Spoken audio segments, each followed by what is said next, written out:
Yo, what is going on, everybody? It's your boy Gripper back here with another video for you guys today. In this video, we're going to be talking about something that happened that is horrible for the hobby and what this means for the future of this particular generation of talent in the MLB, because we have a lot to talk about in this video. So, guys, buckle up. This will be a good video. Let's plug the giveaway first. We are giving away a mega box of 2021 Platinum Chrome Anniversary.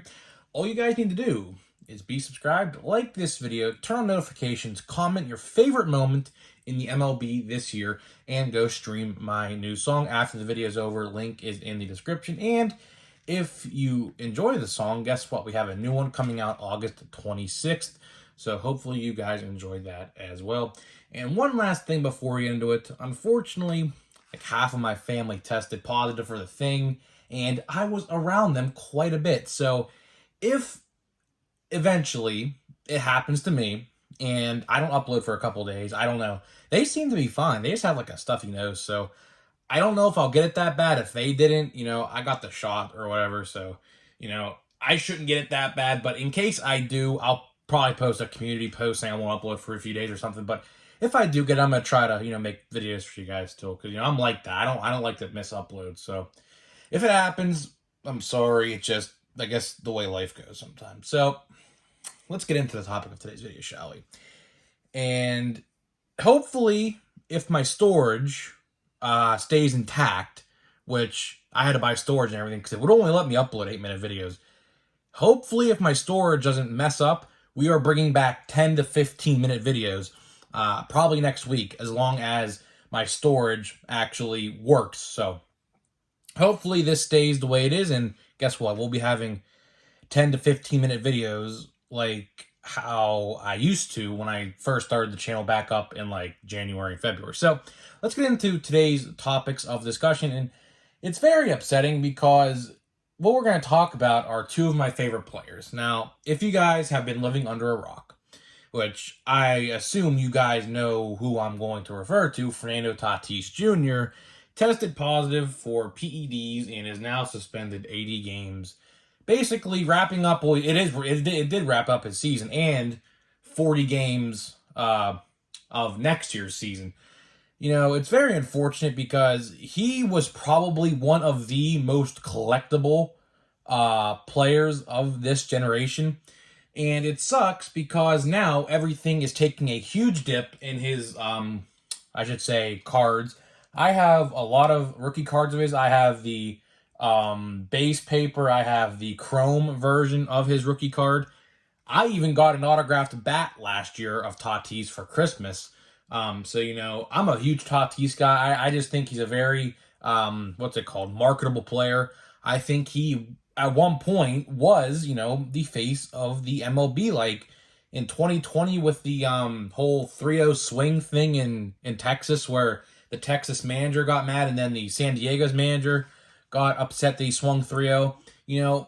That pretty much sparked his fuel to become the newest sensation of the MLB. Now, it's kind of upsetting because it's kind of weird. It's not like he blatantly took, the PEDs. Fun fact, I actually have ringworm right now as well. I don't like to get personal at all, but my medication I'm using has the exact same substance in it. So if I were in the MLB, I guess I would be getting suspended 80 games as well. I don't see, I don't understand why I got suspended. I think that medicine that's in there is like pretty much in every ringworm medication out there. I'm not no doctor or nothing, but I'm pretty sure it's common in that stuff.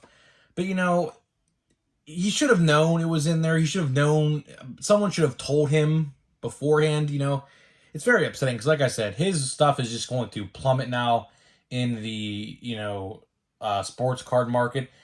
It already took a dive after he got into a motorcycle accident earlier this year, and now it's going to take even more of a dive because of this. Now, do I see it rising back up? Absolutely. I think after all this is said and done, next May when he comes back, because he's basically gone all the way until I think mid-May next year, and that doesn't include like a quote-unquote rehab or like a readiness like period where he has to get ready. You'll probably see him later May, early June at the latest. It's very upsetting because, he is, in my eyes, one of the he is one of the faces of MLB. Now with, the news of Trout and how his back injury is like going to be with him the rest of his career, I hate to say it, but we're seeing the end of Trout's career right in front of our eyes. We are seeing the decline of Mike Trout. He used to never go down with injuries, but now 2 years in a row, he has had major injuries that has kept him out for a long period of time each year. I hate to say it because I love Mike Trout. I think Mike Trout's by far the best player of our generation. And, it sucks because, again, another player we're going to talk about, his stuff is declining as well. And it's sad. My brother showed me, we were sitting at a restaurant yesterday. There was like 2 minutes left on a bid. A non-graded Mike Trout rookie card sold for $125 raw. And I said, are you serious? That's like pre-2020 levels. Like, how like everything rose, when the event started. That's like pre-2020 event levels of like how low that was. I was like, wow, you can see it. And the card looked in really good condition. If someone were to send that card out, probably a 9 or a 10 guaranteed. It looked really good. So I was like, $125, that's a steal. That's like an actual bargain for a Mike Trout 2011 update rookie card. And it's just sad because there's like, honestly, like who out there is profitable today in today's market? We have obviously Juan Soto, who's going to get a huge contract, so his stuff will rise. Shohei Ohtani, who is bound to get a huge contract. I don't know if he'll get it with the Angels or not because chances are he's probably going to get traded at next deadline, 2023. So there are a lot of marketable players out there, like Ronald Acuna Jr., a lot of faces in the MLB. But the question I have in this video is, how many players are actually, like, marketable? Like, whose stock rose this year in the MLB? I don't think anyone's did. And that's partly to blame because of the market and everything. But, it just brings up a good question. Like, whose market went up this year? And I don't think anybody. But, like I said, that's to blame maybe for some of the market. I don't know. I'm not too good with market stuff. So, don't take my word on anything. But, speaking of Tatis, there he is.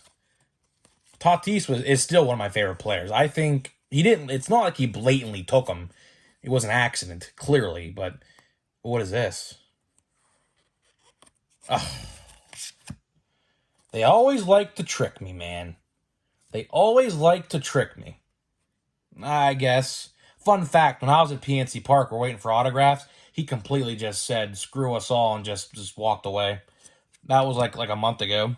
I just pulled that card yesterday. And no short print yet again. So let me know what you think about the market on Tatis, guys. Do you think his stock will rise after all this is ended? And I'll see you guys in the next one.